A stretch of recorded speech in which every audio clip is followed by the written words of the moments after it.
And before I turn it over to Samantha from Miss, I have a poll for you.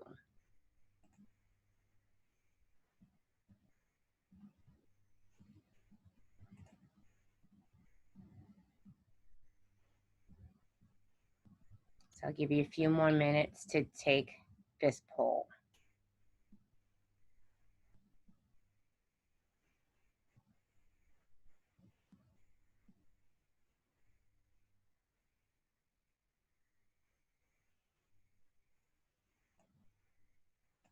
Macy, since you're on the line, I am going to make you co-host just in case with the Santa Anas I get booted or Samantha gets booted, we have a backup.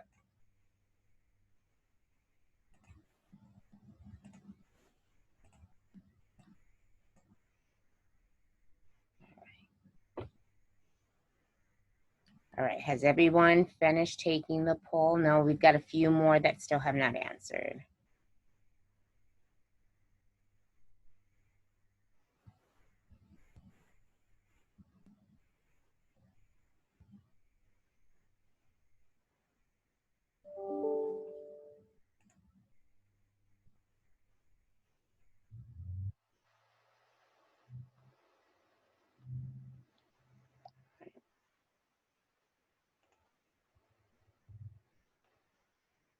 All right. So I just want to share quickly the results of this poll. So we'll know that if this session does not answer all the things that you're hoping to learn, hopefully with the campus that you're on, certainly reach out to your study abroad offices at your respective campuses, because there are sessions all week long that will meet your needs. So if this one does not meet what you're looking for, certainly reach out to your campus offices. And so I am now going to turn it over to Samantha from Middlebury Institute for her to start her presentation. Good morning. Thank you so much. I'm so excited to be here with you all this morning, bright and early, so thank you. I'm currently speaking to you from Chicago, where it did in fact start snowing this morning. So if you are located in the California area, know that there are many of us that are quite envious of your current location. All right, well, I'm going to go ahead and start off here. Let's just go to, all right. So as was mentioned, I am from the Middlebury Institute of International Studies in Monterey. And to start off, I would love to do a quick little brainstorming with you all. And what I'm going to do is allow you all to annotate with a different screen. Let's see if I can do this smoothly. It's always the million-dollar question. Here we go. Okay, you should all be able to type or annotate on this whiteboard.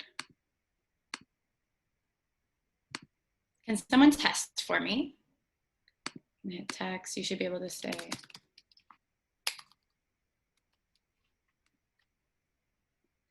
What I would like you to do is I would like you all to type in different skills that you feel that you gain while studying abroad that can contribute to your professional development.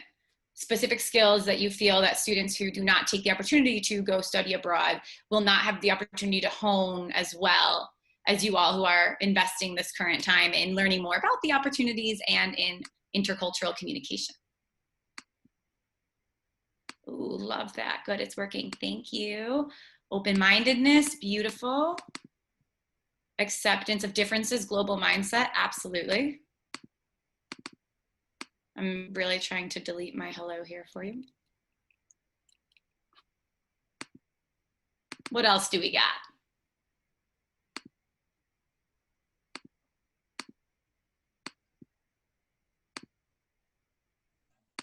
So there's a couple questions, Samantha, about how to edit the screen. So what you should be able to see is there should be a little 3 dots that says more on your screen, or there should be any little button that you should be able to click that says annotate. Forgive me, I am not as good as the IT help desk. Okay, we got another one. If Jonathan or Alexa can give clearer instructions than I did, please feel free to unmute. Oh, all right. Natalie's got it too.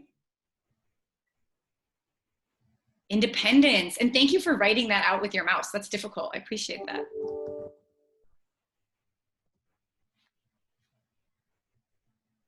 Open-mindedness, acceptance of differences. If you would also rather just type it in the chat, feel free. I just thought this would be a fun way to do it, but if it isn't working, feel free to use the chat as well.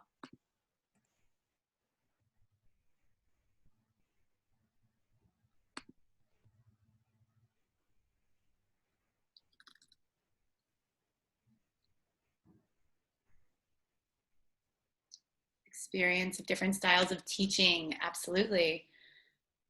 Education is very linked to culture. That sounds obvious, but when you experience it, it really can be surprising or different.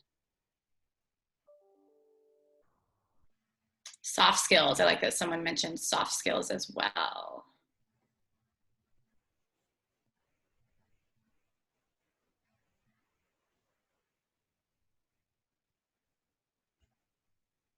Let's see if I can move this bar.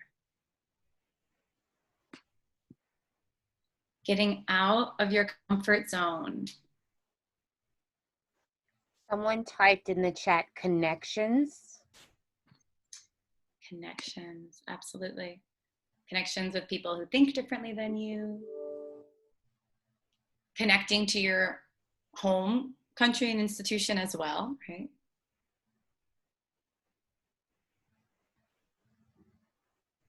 We'll give it like 1 more minute, see if anyone has any other inspirations they want to share. Ooh, unique experiences. Absolutely. Absolutely.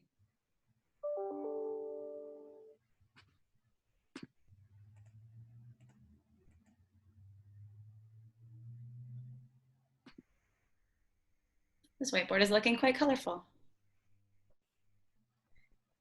Any other last thoughts? Anyone wants to write, type, or chat?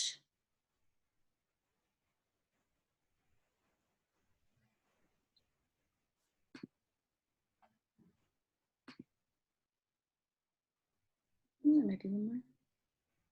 Network enhancement. Ooh, I love the purple too.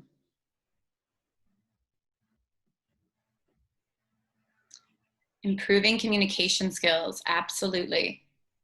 Absolutely. Can't emphasize that one enough. I never realized how many expressions of speech that I used until I went and started speaking to international classrooms or international students. And they were like, excuse me, Sam? I was like, oh my goodness, I'm so sorry. You're right, that is rather confusing. Well, thank you for this beautiful multicolored and open-minded brainstorm. The reason I wanted us to start thinking about this is because at the Middlebury Institute, we are one institution that I'm sure of many more that really capitalizes on students who took advantage of opportunities to go abroad and immerse themselves in intercultural experiences. Many employers will as well. I think many times I see students that go into job experiences or they're applying for things, and I don't see that the power of the experiences that they underwent is communicated in their resume. Or I don't see students really capitalize on it in an interview. And I think it's easy to kind of undermine the importance of the experience you've had. Once we experience something, we assume everyone has had a similar experience.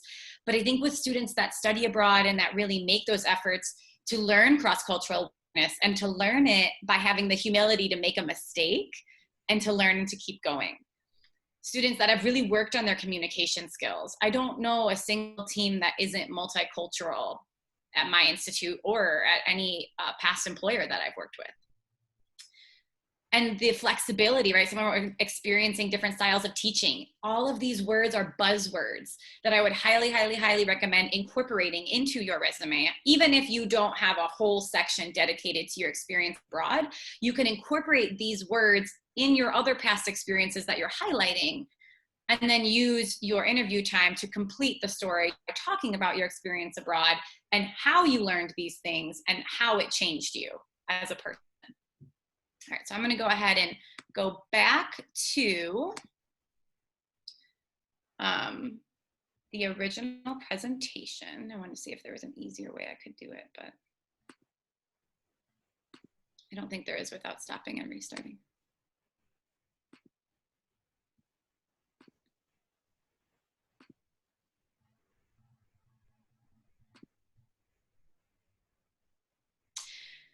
I did also want to share my email with you right off the bat. If you would like to take a screenshot, if you write very quickly, you can write it down. I will share it with you again. This isn't the only time you will see it, but I know sometimes when we ask for questions at the end of a presentation, students don't always have one at that moment, but then tomorrow or next week, you might have something that you're like, oh, I'm actually really curious about.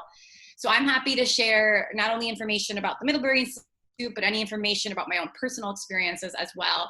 Anything that can help students be able to get abroad and to experience all of those things and develop in the ways that we just highlighted. So today I am going to give you a little bit of an overview of the Middlebury Institute so you kind of understand why it's me talking to you about life after study abroad. I'm going to focus on careers that leverage your language skills, as well as graduate programs and admission processes that also capitalize on those study abroad skills as well, and a cool new program that we just started in Monterey. I will make sure to leave time for questions at the end. Feel free to type questions at any point throughout the chat, and if you'd like to have your cameras on, feel free to turn them on. So a little bit of background on us. We were founded in 1955 as a school to train language teachers. At that time, the approach to language education was a call and response. And this group of language teachers didn't feel that was the most effective way to learn a language. Later studies have proved them to be quite correct in thinking that. And the Middlebury Institute has today remained a leader in regards to our pedagogy, to how we approach language education, and how we incorporate multicultural studies, intercultural communication, and language education into our degree programs. We did not join the Middlebury family until 2005. So here you can see on the right-hand side, you can see all the different components, all the different members of the Middlebury family. The Middlebury College is an undergraduate institution in Vermont. And we, the Middlebury Institute of International Studies, are in Monterey. So we're on the West Coast, the best coast, just like you all. And you can see we have our CV Star Schools Abroad, which are Middlebury schools that are located in 16 different countries around the world. Many of our students take advantage of immersive opportunities there, even in graduate school as well. And our School of English is also very well known throughout the world as well.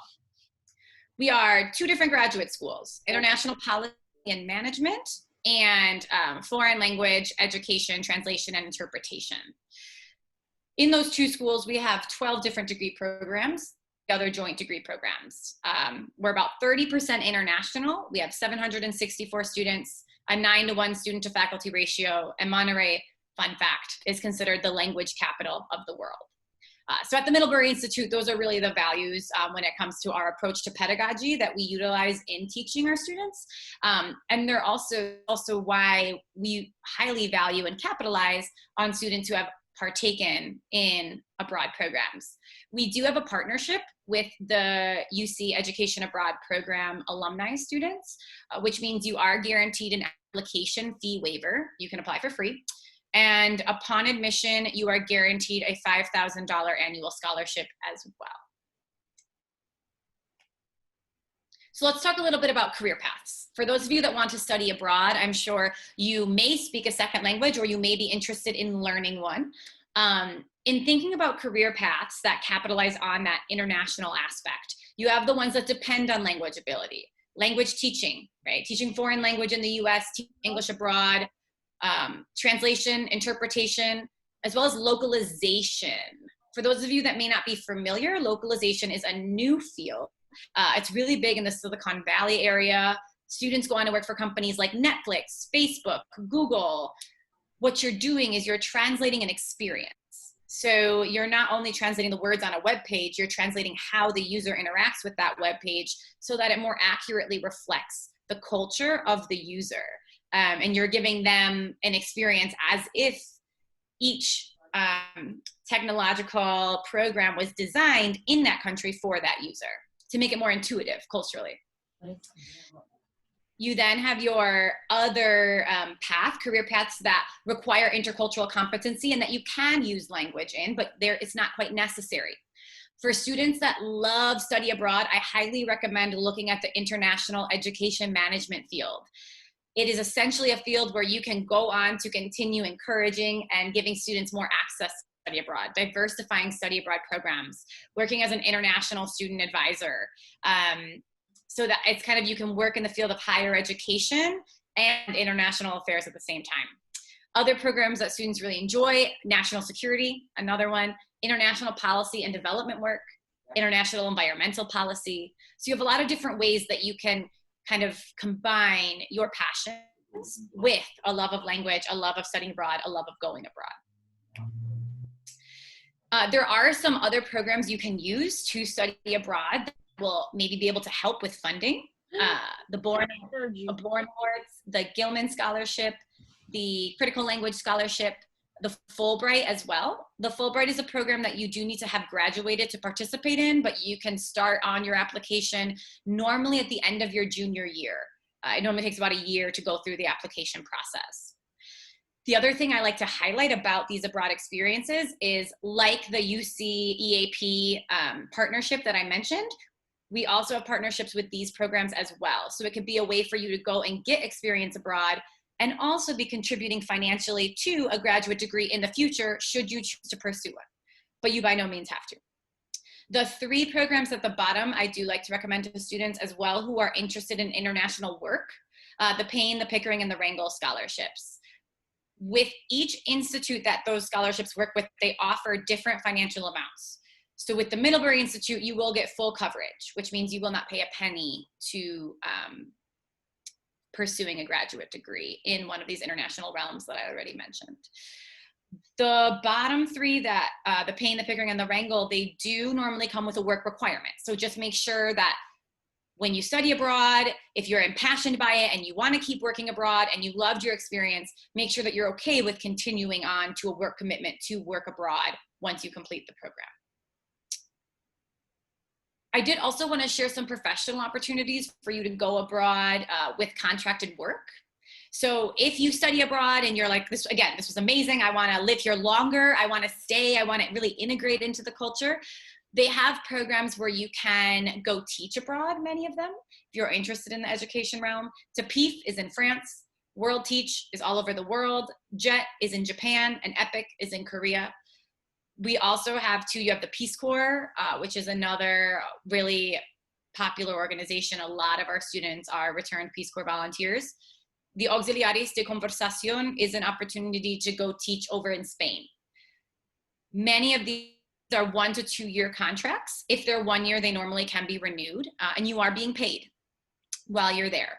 To my knowledge, with the exception of the Peace Corps, normally the flight comes from your own funding, but it was a great opportunity. I participated in the Auxiliar program. It was a great opportunity to have an abroad experience after graduating college, because I wasn't quite ready to jump into a full-time career yet, and I wasn't quite ready to go to grad school. So it was a great way for me to gain experience, gain time, and develop those skills that we all were already brainstorming in the beginning.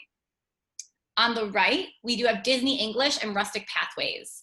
Now, the Middlebury Institute does not have a partnership with Disney English nor with Rustic Pathways. They are 2 programs that I or close colleagues of mine participated in and spoke very highly of. Rustic Pathways is an experiential learning company. So experiential learning companies are another great employer to look for if you're interested in the field of education and you're passionate about study abroad. What they essentially center around is unconventional learning outside of a classroom. So I was working on a 2-week program, a summer camp leadership program, where I had 20 different high school students from all over the world. And together we collaborated to put on a summer camp for Costa Rican kids. In that time, they were also undergoing personal development activities, professional development activities. They were ziplining through the forest, right? So it's a very intense 2 weeks. They're very full, they're jam-packed. But it's a really, really awesome opportunity to be able to be working internationally and working with students and helping them to develop these skills as well that you as study abroad participants have already developed. And Disney English is a great opportunity to go teach in China. I had a colleague that worked with them, and she really, really enjoyed it as well. I do want to touch a little bit on graduate programs that really value students who have studied abroad and the experience that came with it. Again, as I mentioned, those two different ways to look at careers and to look at graduate programs. The ones that require language as a mandatory ability, right? The translation, the localization, and then the careers that require language as a complementary skill, and they require intercultural competency as a mandatory skill. And again, you have your trade and economic diplomacy, environmental policy, international policy and development as well. So let's talk about a couple different aspects of the Middlebury Institute that really make the experience unique. Our language courses are all content-based, meaning when you're studying a language, you're not just studying French 300, you're studying peacekeeping in the Congo in French. So it really gives you the opportunity to delve into specific focal points that have to do with your degree program. So when you graduate from the Institute, you not only can say you are bilingual, but you have relevant vocabulary to use in the workspace, so you're prepared. Now comes the really fun part where I'm going to try and share my screen with you as well as my sound. So give me just one moment here.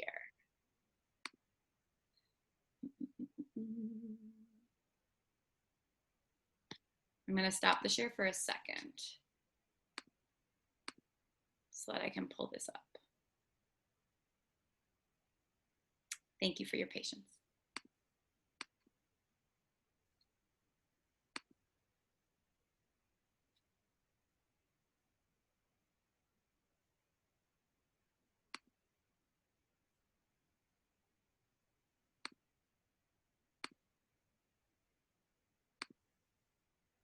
All right. Please type in the chat if you cannot hear, but I do believe that everything should be set up correctly.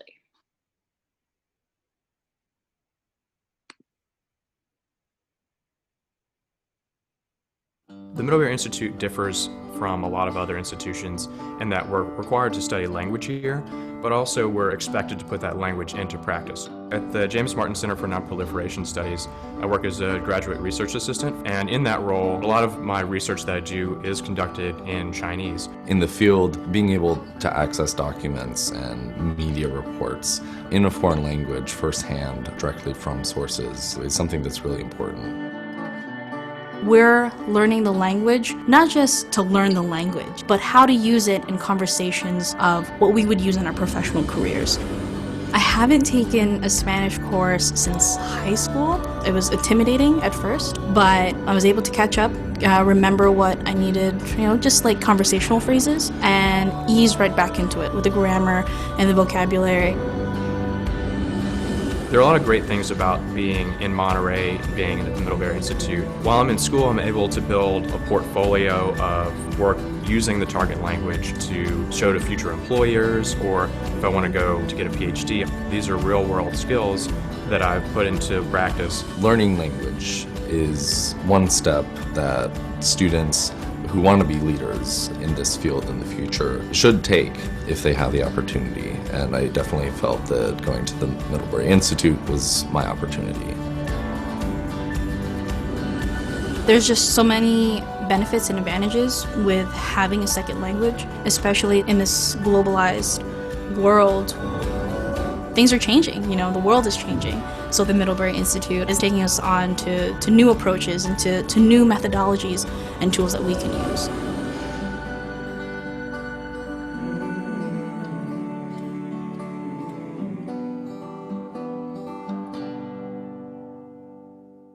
All right. Stop that. Let me go back.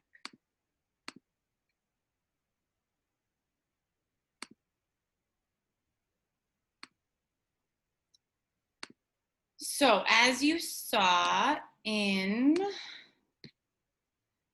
the video, we are a very vocationally focused school, essentially meaning that we have an employment rate of 96% of our students across all programs within 1 year of graduation.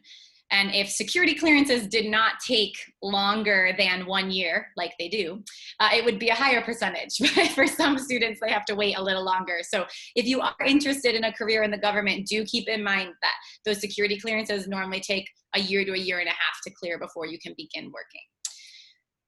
That's why we are so passionate about vocations, because when we have students that are so skilled interculturally and have such strong language capabilities, that we're passionate about pairing them with those opportunities, those networking opportunities.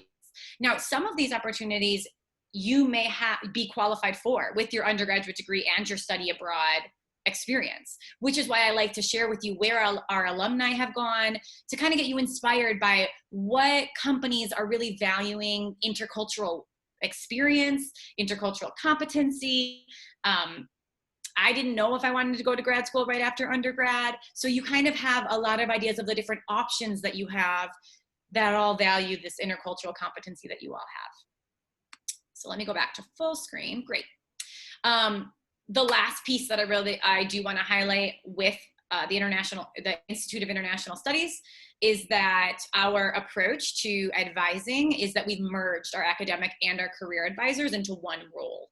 So when you are admitted to the Institute, you're paired with your academic and your career advisor, and they kind of go through with you over your past experiences, your future career goals, and they help you curate a course schedule that's personalized to getting you where you want to go.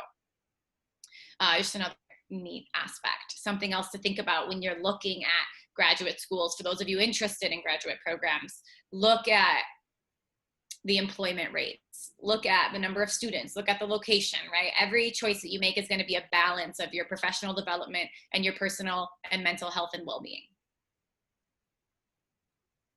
Okay, so I do want to highlight for you some of our alumni, again, to kind of get your juices flowing of different careers and different companies that could really value the skills that you all are investing in right now. So we have Caroline Day. She studied Russian at the Institute. She was in MGIMO NPTS, which sounds like alphabet soup. Basically what that means is she spent 1 year at Moscow studying at the International State of Affairs. And she spent another year at the Middlebury Institute taking non-proliferation and terrorism courses. In that time on our campus, we do have the Center for Terrorism, Extremism, and Counterterrorism, as well as the James Martin Center for Non-Proliferation Studies, that both are global renowned institutes that do a lot of very important research and analyst work into how to fight terrorism and how to kind of further the programming of non-proliferation, which essentially means stopping nuclear development. She worked as a research associate at Exeter Diligence, and she now works as a wealth management anti-money laundering risk analyst. She works with TDI. TDI is a global security company, but anti-money laundering is a really big field right now. So I would maybe keep that in the back of your mind if you're interested in the analyst security role. Julio Barragan as well. He studied Russian. He was a non-proliferation and terrorism studies student, and he works at a company called CipherTrace. That is a private startup. CipherTrace is trying to fight money laundering by using cryptocurrencies and increasing trust in cryptocurrencies. Gunther Erhal, he studied Japanese. He was an international trade and economic diplomacy student. He is a fisheries analyst with Global Fishing's Watch. And basically what they do is they're trying to increase the sustainability of our oceans by increasing transparency amongst different fishery networks and helping to make sure that fishermen are following all the rules and the compliances when fishing in international waters, and helping to share all that information. Some other students and where they've gone on to work, Yuki Ueda works as a program director for VIA programs, which is an experiential learning company, right? Again, that learning outside of the classroom that I had mentioned previously. And she works with developing their programming and assessing their programming. Aaliyah Becker-Lowe, she studied international environmental policy, and she is currently an environmental scientist at the California Natural Resources Agency, where she still uses her Spanish to this day. And Wesley Lene, he studied English because his native language is French. He was the founder of the Haiti Foundation, which basically is looking at using smart investments to combat poverty. He went on to go to Harvard and studied financial law, and currently is a financial lawyer in Europe. And then some other different career paths for you to consider. Miguel Garcia, he works as an independent translator. He works with the US Department of State and the American Organization of States. Mintan worked with the translation and localization management. So if you maybe have for translation and localization management, you normally don't need to have a near native fluency. Normally you need like a high intermediate level to be able to find roles in that field. And the language industry is currently being assessed at about $49 billion. So there's a lot of money in that industry, and there's a lot of opportunities in it as well. And so she's currently working in Beijing, China as the Chinese language manager for Google. And then Latesha, she studied TESOL, and she is the director of the intensive English program at the University of New Orleans. So some fun facts about the Institute. We have 94% of our students are employed within that year, 3% are continuing education or other, and then 64% are using a second language in their work. Some fun statistics. A quick overview of application processes, things to prepare for. They normally open about a year in advance. They do require a career objectives essay, a resume, 2 letters of recommendation, and transcripts. So pretty straightforward. We do have an interview component as well that I normally do encourage students to prepare for as you would a professional interview. And then program specific requirements. So there's different test scores that are required for different programs. However, we do not require the GRE. So if you are interested in kind of really taking a niche focus in international relations and pursuing it with a master's, something to keep in mind, our applications do open 1 year in advance. We do have guaranteed scholarships for alumni of the Language Flagship, for alumni of the UCEAP, for alumni of some of those other programs that I mentioned, right? The Fulbright to go abroad, the Boren as well. And you can find more of our partnerships if you're looking for some gap year inspiration on our website, miss.edu/partnerships. And the last fun piece I want to highlight is that, let me just move this over, here we go. There's never a good spot to put the little bar that has all of your beautiful pictures. So we do have a domestic language immersion program. This fall, Miss became part of the first flagship domestic Chinese immersion program. There are 6 students that are taking part in the pilot program. They are taking classes at the Defense Language Institute, which is in Monterey, right near the Middlebury Institute, and they're taking classes at the Institute as well. They will be having internships at the National Security Administration this summer, or the NSA. So just fun things to keep in mind if you're interested in continuing your study abroad experiences, or if you're interested in finding a career pathway that kind of really builds upon the skills that you built during your study abroad, or if you really want to focus more on languages, there's a lot of different opportunities for you to do so. Questions? Any questions? I will also pass this over. You can feel free to unmute and ask questions. You can feel free to ask questions in the chat. If you're interested in learning more about the Institute itself and different programs that we offer, if you're interested in partaking in our summer language program where you have 8 weeks of intensive language learning before you go on your study abroad trip, so you're well prepared, or if you're planning to just jump in on your study abroad trip and learn the language as you go, is very commendable as well. Do feel free to scan the QR code, and you can have access to some of our online webinars that are taught by our faculty, and they cover a range of topics under the umbrella of international relations, as well as we have our virtual preview day series coming up. So that again is going to be a week full of webinars. It's November 9th through the 13th. And you can sign up by scanning this QR code, and we have different program breakout sessions that really go more in depth into the different programs we offer, the different specifics behind each one, and the staff and faculty take part in that as well. And with that, I would like to open the floor up for any questions. Feel free to unmute, feel free to chat, whichever you prefer. I have a question. Yes. So I know that Middlebury has 2 campuses. What programs are offered at each campus? Yes, great question. So our Middlebury Language Schools, the summer language immersion program, that all takes place in Vermont. All of the programs I was talking to you about today, those all take place in Monterey, California. Thank you. You're welcome. Great question. It is kind of confusing. We're a big family.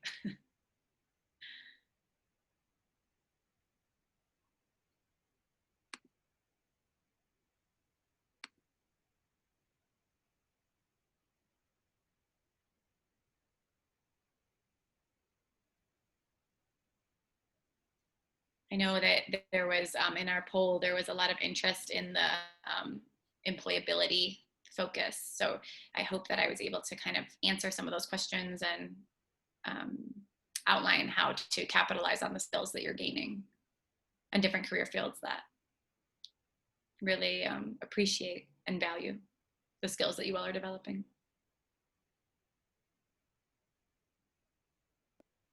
Hi, my name's Alexa. I just had a quick question, like for any tips that you may have on how to, incorporate your study abroad experience into your resume, like how to make it really stand out. Great question. I would put it right at the top. I would put, if I were you, I would have like your name. And then I would put, I normally had my information of where I graduated from right underneath.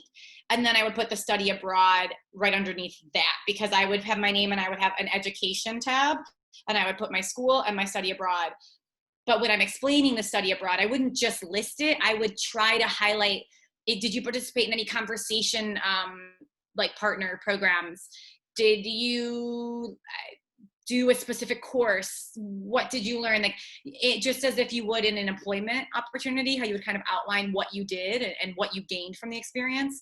I would encourage putting your study abroad as if it were an employment under your education section in your resume.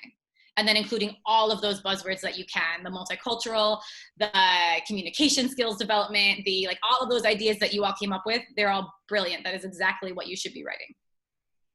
My recommendation for all of you, especially if you have studied abroad or have done some sort of experience abroad that has transferable skills, is to reach out to your campus career center. I definitely know if you're a Highlander at UCR, our campus career center definitely will work with your resume to help you figure out how to build that information into your resume. So I recommend all of you contact your campus career center to review your resume and how to include this as an experience within your resume. Absolutely. Cannot echo that enough. Please, please, please take advantage of the opportunities that you have at your fingertips. That was the way I did it and it worked for me, but by this time there might be a more effective way. Absolutely. I do see that Natalie asked a question as well. For the recording, I'm going to read it out loud. Is it a requirement to study abroad if you attend Middlebury? It is not a requirement. We do focus a lot on immersive learning. However, there are many opportunities to take advantage of immersive multicultural learning within the United States as well. So it's not a requirement to have studied abroad prior, nor is it a requirement to study abroad during your time at the Institute, should you be interested in attending. However, it really strengthens your application and strengthens like your story as well as an applicant and that skill set.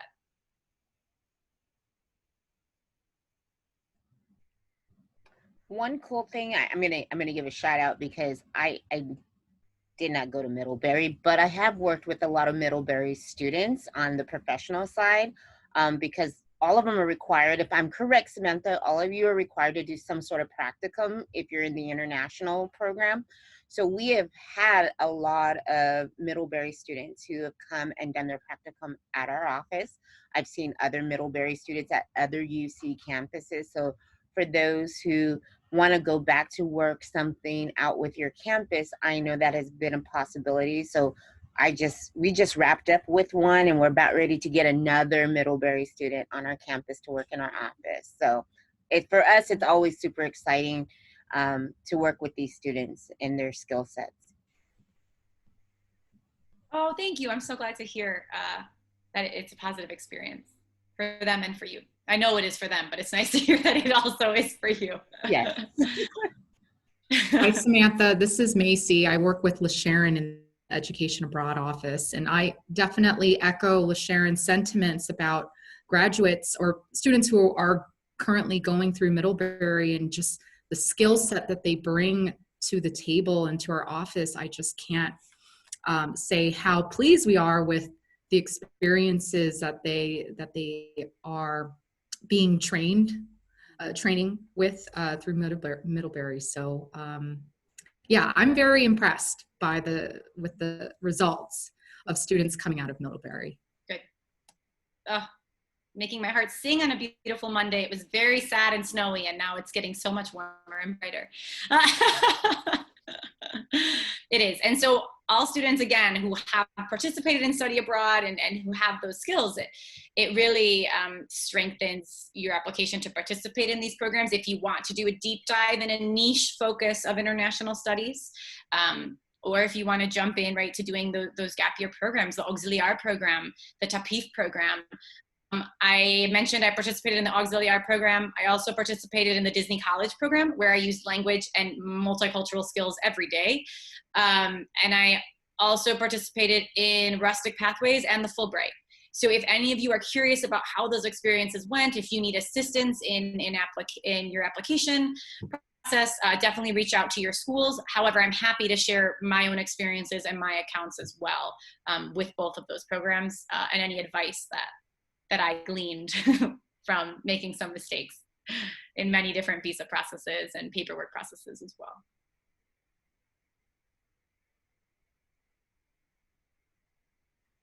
I had another quick question. Kind of at the beginning of your presentation, you talked a lot about these different like organizations where you can, for example, teach abroad.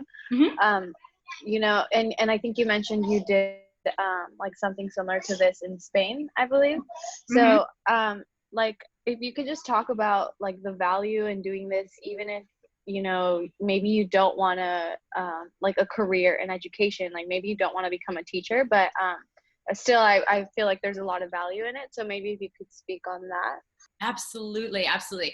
My friends that I participated in this program with actually did not go into the field of education. One of them went into project management with environmental resource company, and then the other one is currently working as a dispatcher in the police department. So I would argue the skills you gain, especially with the Auxiliar program, you're very independent. And I can't quite speak in specifics to TAPIF or JET or EPIC or World Teach. I don't know how much more or less support they give in comparison. But with the Auxiliar program, you are finding your own apartment. You are opening a bank account because they're going to pay you in euros and a Spanish bank account. All of these processes that we view as normal and mildly inconvenient sometimes here in the States, there's totally different like security protocols and things for having a bank. I remember I needed to get this specific card, and it had like letters and numbers on one side, but it didn't mail it to the right address, so it got lost, so I couldn't use my credit card for like 2 months. All of these experiences can translate to funny stories, but they also translate to building grit. You will be faced with a lot of challenges, especially in the realm of communication, in working with your Spanish teachers as a team, and also in teaching your students and their different levels of English in the classroom and the different approach to education as well. So I would argue the main skills would be flexibility, grit, and optimism.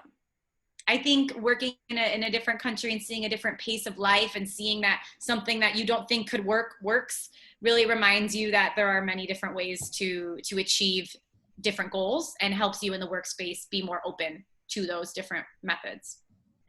And I will say that if you are curious, especially about JET and Peace Corps, definitely check out your Campus Study Abroad office's website for this week's fair information, because both of those organizations will be doing a presentation this week. I believe they're both tomorrow, but don't quote me on that, but definitely go back to your campus study abroad office website where you got this information for this one, because I know those two are presenting this week. Perfect. I didn't. This is great.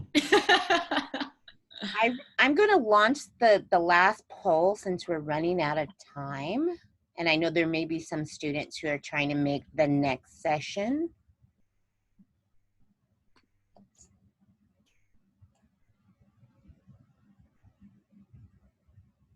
Thank you, Jacqueline. So Jacqueline is saying that it will be JET tomorrow at 10 a.m. So if you're going to JET, I will see you tomorrow because I'm hosting JET tomorrow.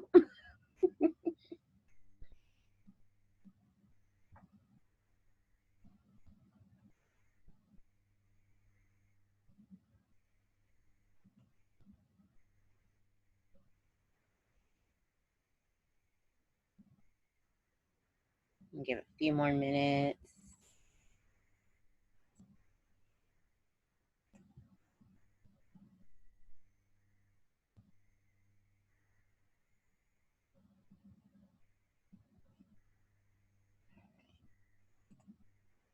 All right.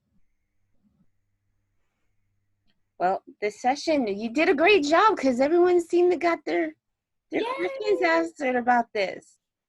But certainly at the end of this session, I will follow up and send an email and provide Samantha's email address. So should you have any additional questions.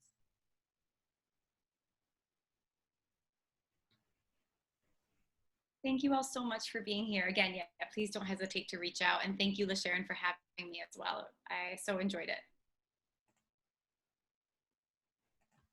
No, thank you. So I'm going to be ending this session. Thank you, Samantha, for joining us. And I will follow up with you shortly, Samantha, of any additional information. Great. All right. Bye. Bye.